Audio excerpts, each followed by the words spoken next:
Assalamualaikum warahmatullahi wabarakatuh. Saya sekarang berada di Markas Pemuda Pancasila PAC Tanah Abang yang baru saja menyelenggarakan pembagian santunan yatim, takjil dan buka bersama. Kali ini saya ingin lebih jauh tahu tentang kiprahnya Pemuda Pancasila Tanah Abang.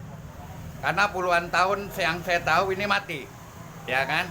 Kemudian hidup di periode belakangan Bang Rudi begitu menjadi motor, karena sejak kecil dia udah pemuda Pancasila dari bapaknya, saya tahu gitu ya. Nah, sekarang pertanyaannya adalah apa sih harapannya Pemuda Pancasila Tanah Abang untuk publik masyarakat Tanah Abang, untuk PAC? Iya, sebenarnya saya mau menjelaskan nih, dasarnya Pemuda Pancasila Tanah Abang itu berdiri kembali. Yeah. Jadi tahun 2019 kebetulan itu diperintahkan Ketua Royan itu bahwa Tanah Abang harus dibentuk PAC Tanah Abang.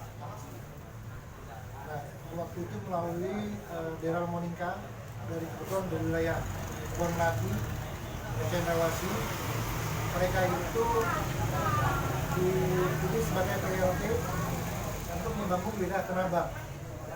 Koordinasilah mereka dengan Bang Uji, Bang Yogi, dengan saya pribadi. Itu memang saya itu bergabung di Pemuda Pancasila dari tahun 1986. Nah, dari situlah kebetulan kita mau membentuk sejarahnya Pemuda Pancasila yang akan dibentuk ulang, dibentuk kembali, menghidupkan Pemuda Pancasila Tanah Abang kembali itu melalui Deral Monika. Kita pada saat itu akan membentuk ranting-ranting. Itu terdapat itu 5 ranting. Rantingnya kebun mati, kebun kacang, Tamburan, Karetengin, dan Siluman Ilir. Dari situlah kita membentuk dari kepala daerah, seperti di kepala daerah sebagai ketua PAC Tanah Abang, menjadi ketuanya. Seiring berjalan, ketua daerah itu mengundurkan diri dengan kebetulan kesibukan masing-masing, kesibukan keluarga, kesibukan usaha mereka. Kembalilah kita membentuk PLT di wilayah Tanah Abang itu jadi ketua BNI yang disetujui juga oleh EPT. EPT juga akan kembali membentuk PLT. Di PLT itulah kita bentuk yang PP Tanah Abang, dan alhamdulillah terpilihlah saya sebagai ketua PLT Tanah Abang. Visi-misi yang kemarin kita buat itu adalah sebenarnya Pemuda Pancasila itu di Tanah Abang itu akan mengubah image.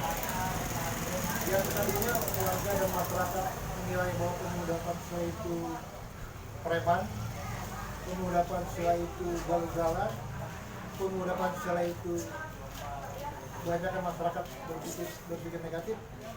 Di Tanah Abang ini kita mau berubah mindsetnya supaya agar Pemuda Pancasila di Tanah Abang itu bisa bersinergi dengan masyarakat, bisa bersinergi dengan kegiatan, bisa membangun usaha-usaha, bisa memberdayakan masyarakat, terutama anggota-anggota Pemuda Pancasila. Alhamdulillah sekarang terbentuk Pemuda Pancasila di Tanah Abang itu kita sudah mempunyai anggota 520 anggota.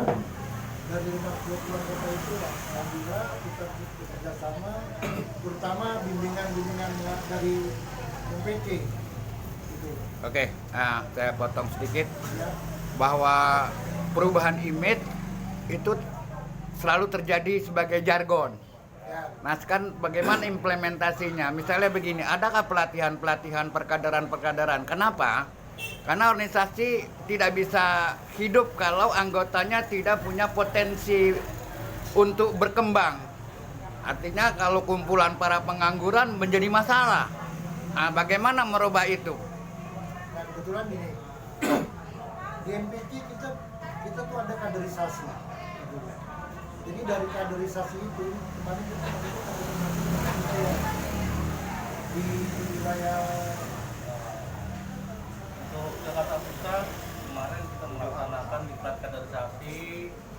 untuk tingkat media.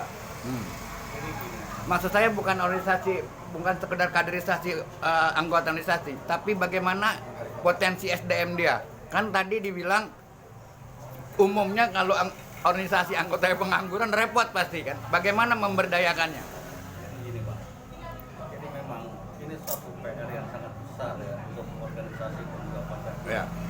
Karena gini, di pemuda Pancasila ini untuk anggota-anggotanya ini dari segala macam lapisan, terutama dari pendidikan, dari yang terpelajar sampai yang tidak sekolah pun ada. Nah ini sebenarnya tugas besar bagi kami pemuda Pancasila. Bagaimana caranya memanusiakan anggota kita. Jadi untuk pemuda Pancasila yang sekarang kita merubah image-nya sebenarnya. Dulu kita mengutamakan otot, omong, baru otak. Nah, sekarang kita rubah. Jadi yang kita kedepankan untuk pemuda Pancasila yang sekarang ini, jadi kita utamakan otak, omong, baru otot. Kalau memang itu harus kita pakai otot. Oke, sebagai MPC, apa yang disampaikan, disarankan untuk Tanah Abang? Kenapa? Karena Tanah Abang ini pusat duit, gitu loh. Bagaimana kalau anggota PAC Tanah Abang nganggur jadi bermasalah, gitu loh. Paling tidak, bagaimana PAC melihat Tanah Abang sebagai sumber yang bisa sinergi dengan keanggotaan dan kepengurusan. Pertama kita harus untuk mengaktifkan PAC Tanah Abang kembali.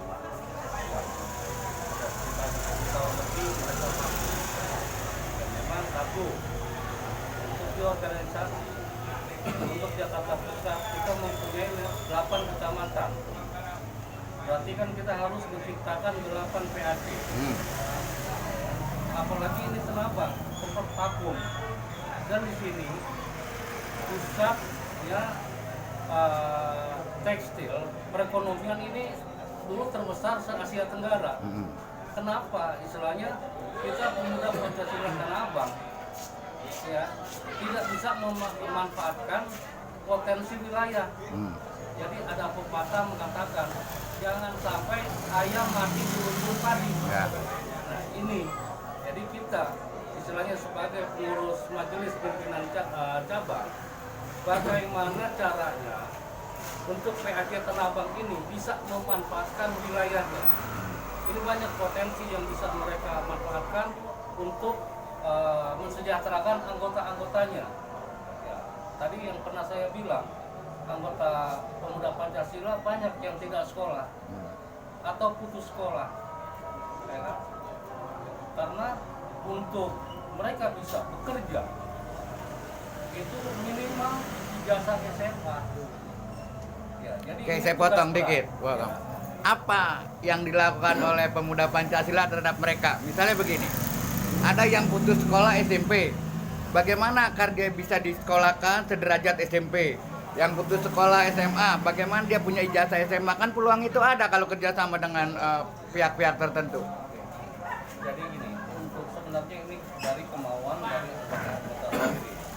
Kita sudah pada tingkat tertentu sudah mengajak untuk anggota-anggota atau kader-kader dari pemuda Pancasila yang putus sekolah ini untuk kejar paket.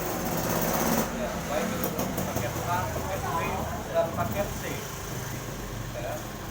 Ini kita juga sebagai pengurus tingkat majelis tidak bisa memaksakan kader-kader kita kalau anggota itu tidak ada keinginan sendiri. Jadi kembali ke Ya, kita kembalikan ke anggota. anggotanya. Jadi untuk kejar paket kami siap. Iya, iya. Kita sudah banyak istilah. Selain kejar paket, ada nggak pelatihan-pelatihan keterampilan, keahlian, BLK gitu? Bang Atri bisa menjelaskan untuk Ya, kalau untuk masalah BLK memang selama ini untuk pelatihan-pelatihan itu kita belum ada, ya kan?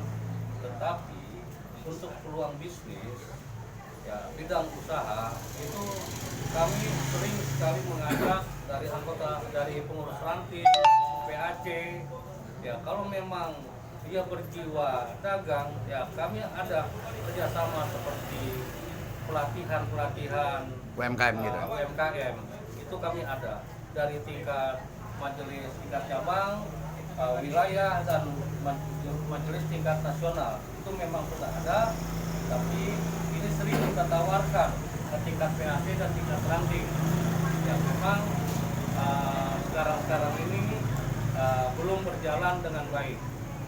Ya, Oke dulu ya, nanti saya